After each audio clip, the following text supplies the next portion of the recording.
जिसने पहली बार कलम पकड़कर जमीन पर लिखना सिखाया? वह कौन सी हस्ती है जिसने इंसानों को जानवरों की खालें छोड़कर सिले हुए कपड़े पहनना सिखाया? जानवरों की खालें छोड़ो और अपने तन को सिले हुए लिबास से ढांपो। लेकिन इससे भी बड़ी हैरत की बात यह है कि कायनात में एक ऐसी शख्सियत भी मौजूद है जिसने अल्लाह से मौत मांगी। मेरे खुदा, मुझे मौत की हकीकत दिखा दे ताकि मेरी इबादत में और पुख्तगी आए।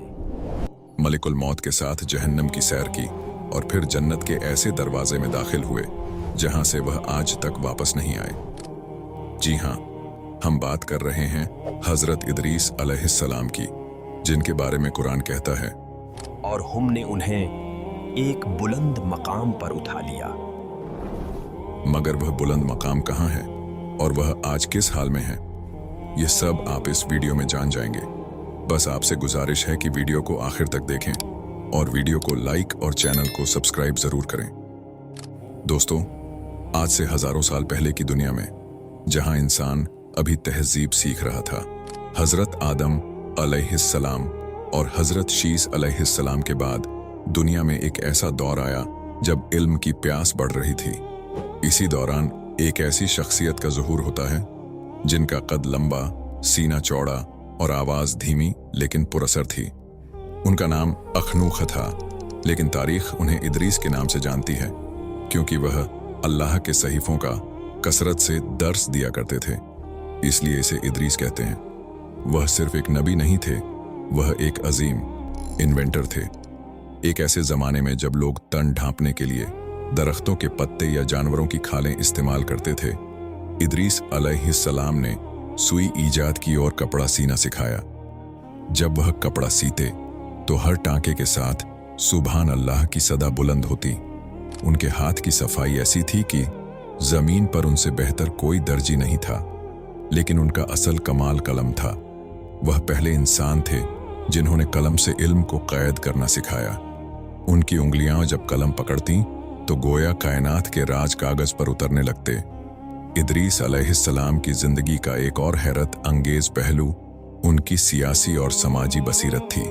उन्होंने सिर्फ इंसानों के अखलाकन नहीं संवारे, बल्कि दुनिया का पहला बाकायदा कानून मुरत्तब किया। उन्होंने 100 से ज्यादा शहर आबाद किए और हर शहर की जरूरत के मुताबिक वहां कवानीन नाफिज किए। वह इल्म ए रमिल और सितारों के इल्म के माहिर थे। उनकी इबादत का यह आलम था कि जमीन पर रहने वाले तमाम इंसानों की कुल इबादत एक तरफ और इदरीस अलैहिस्सलाम की तन्हा इबादत का वजन एक तरफ होता। फरिश्ते उनकी इबादत देखकर हैरान रह जाते और उनसे मिलने के लिए तड़पते थे। यहीं से इस कहानी का वह मोड़ शुरू होता है जो अक़ल को दंग कर देता है। रिवायत है कि इदरीस अलैहिस्सलाम की इबादत से मुतासिर होकर एक फरिश्ता, बाज रिवायतों के मुताबिक मलिकुल मौत अज़राइल अलैहिस्सलाम, उनके पास इंसानी रूप में आया। दोनों में गहरी दोस्ती हो गई। एक दिन इदरीस अलैहिस्सलाम ने अपने दोस्त फरिश्ते से एक ऐसी बात कही जिसने कायनात के निजाम में एक इस्तिस्ना पैदा कर दिया। अरे दोस्त, क्या ऐसा हो सकता है कि मैं मौत का ज़ायक़ा चखूं ताकि खौफ खुदा में मेरी इबादत मजीद पुख्ता हो जाए? फरिश्ता कांप उठा, लेकिन अल्लाह के हुक्म से इदरीस अलैहिस्सलाम की रूह कब्ज की गई और फिर फौरन ही उन्हें दोबारा जिंदगी दे दी गई। उनके चेहरे पर मौत की जर्दी नहीं थी, बल्कि रब की मार्फत का एक नया नूर था। लेकिन बात यहाँ खत्म नहीं हुई। उन्होंने अगली फरमाइश की, मुझे जहन्नम दिखाओ ताकि मेरे दिल में अल्लाह का खौफ बढ़े, और मुझे जन्नत दिखाओ ताकि मैं उसकी तदप में जीऊं। फरिश्ता उन्हें अपने परों पर बिठाकर ऊपर ले गया। पहले उन्हें जहन्नम दिखाई गई। जब इदरीस अलैहिस्सलाम ने वह दहकती हुई आग, वह हौलनाक अजाब और गुनहगारों की चीखें सुनी तो उनका दिल दहल गया।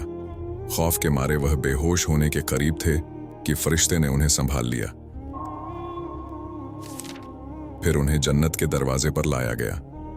जैसे ही जन्नत की ठंडी हवाएं और मुश्को अंबर की खुशबू उनके मशामे जान से टकराई, उनकी तमाम थकन मिट गई। उन्होंने वहां के मेवे चखे, वहां की नहरों का शोर सुना और वह सुकून पाया जो लफ्जों में बयान नहीं हो सकता। जब वापसी का वक्त आया तो इदरीस अलैहिस्सलाम ने एक ऐसी दलील दी जिसने सबको लाजवाब कर दिया। फरिश्ते ने कहा, ऐ इदरीस, अब वापिस चलने का वक्त हो गया है। इदरीस अलैहिस्सलाम ने मुस्कुराकर फरमाया, नहीं, अल्लाह का कानून है कि हर नफ्स को मौत का जायका चखना है। मैं चख चुका हूं। हर किसी को जहन्नम पर से गुजरना है। मैं गुजर चुका हूं, और जो एक बार जन्नत में दाखिल हो जाए उसे निकाला नहीं जाएगा। तो मैं अब यहां से क्यों जाऊं? उलमा ए किराम और मुफस्सिरीन के दरमियान इस बात पर एक तवील बहस है कि क्या इदरीस अलैहिस्सलाम अभी तक जन्नत में जिंदा हैं? कुरान कहता है, हमने उन्हें बुलंद मकाम पर उठाया। नबी करीम ने शब ए मेराज में उन्हें चौथे आसमान पर देखा। वह वहां क्या कर रहे हैं? क्या वह हजरत ईसा अलैहिस्सलाम की तरह जिस्म के साथ जिंदा उठाए गए, या उनकी वफात वहीं हुई है? इमाम इब्ने जरीर और दीगर मुफस्सिरीन की राय है कि उनकी रूह वहीं कब्ज की गई थी, लेकिन कुछ रिवायतें ऐसी भी हैं जो कहती हैं कि वह जन्नत के बागात में अल्लाह की तस्बीह बयान कर रहे हैं और वह कयामत तक वहीं रहेंगे। यह एक ऐसा राज है जो सदियों से इंसानों को हैरत में डाले हुए है। मेरे पास एक इम्पोर्टेंट स्टोरी, ध्यान से सुनना, बहुत ही जरूरी। अरे तारे